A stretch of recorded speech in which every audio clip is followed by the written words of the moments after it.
Hello everybody, my name is Shleez. Welcome everybody to my review of Assassin's Creed Valhalla, the first DLC, Wrath of the Druids. Now, this episode, or this DLC, is the fact is this. Eivor's cousin needs help. Eivor Cousins needs help. He's the king of Dublin. And the thing is, though, he asked for Eivor's help, so Eivor goes all the way to Ireland. He goes to Dublin. And he helps his cousin out to reinforce his claim, and also to help his cousin to swear fealty to a guy named King Flan, who is a Christian ruler. And during this time, Eivor's cousin is trying to win the favor of King Flan, and Eivor must help his cousin in order to establish this.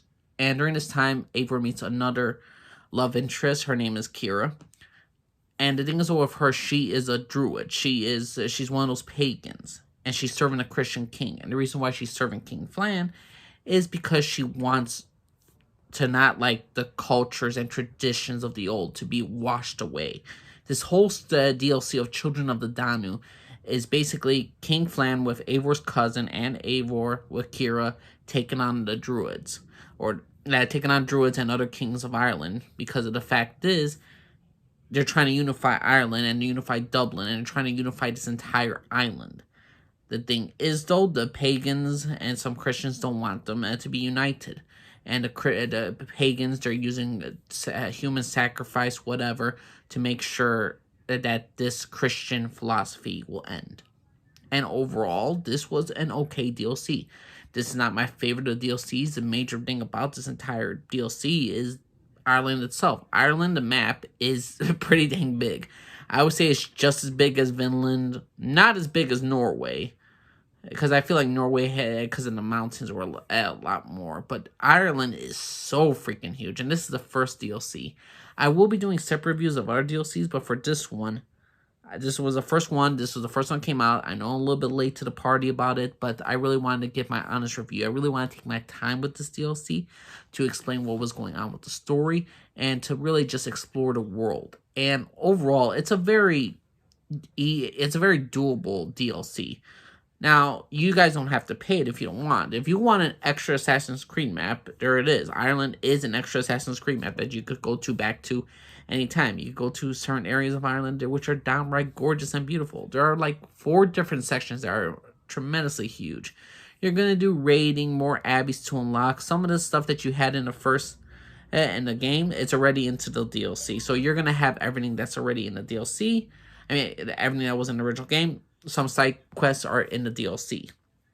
And so, overall, it was a fun, good time. The main thing, again, about if you want to buy this DLC to play this DLC is the fact is you just want to get an extra map with Ireland. And Ireland is a pretty big map.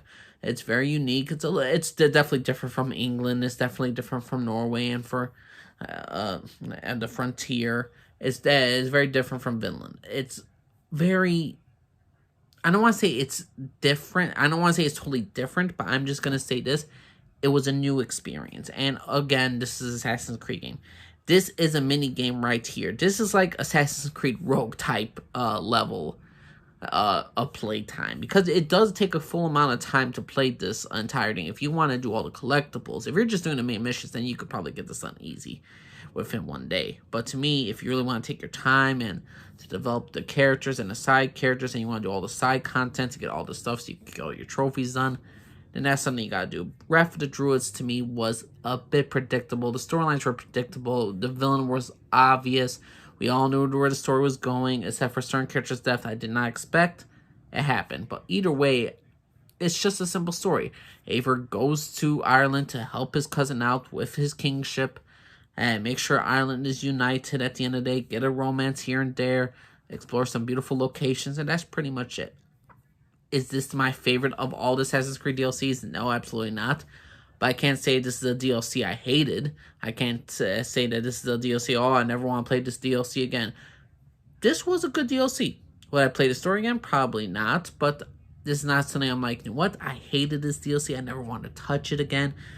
It was a waste of money. To me, I bought the season pass, so I got everything already included with it. I'm going to play the second DLC, the Siege of Paris. I'm going to see how Paris is, and I'll do a review for that one. But for Assassin's Creed Valhalla, Wrath of the Druids, it's not a bad game. It was not a bad DLC. It's just nothing special to me. Certain thing, certain stuff that they require. I like certain advantages. What you get is nothing too special. New schematics for your homestead, but that's pretty much it. It's nothing too special, but I do enjoy an extra map. I do love exploring another open world, so if you're an Assassin's Creed fan, I would say pick it up. If you are just okay with Valhalla and you're like, should I get the DLC? You don't have to get the DLC, but if you want to but if you want to spend some good time, there are worse DLCs out there for Assassin's Creed, and there are better Assassin's Creed DLCs out there. But to me, Wrath of the Druids was an okay DLC. For me, it was a must because I'm an Assassin's Creed fan. But what's your personal opinion, everybody? Would you buy Wrath of the Druids? Have you played Wrath of the Druids? Do you think the storyline was just mediocre? It wasn't predictable like I was thinking? Please let me enjoy all. Thank everybody. My name's Lee Scarford, everybody. Bye.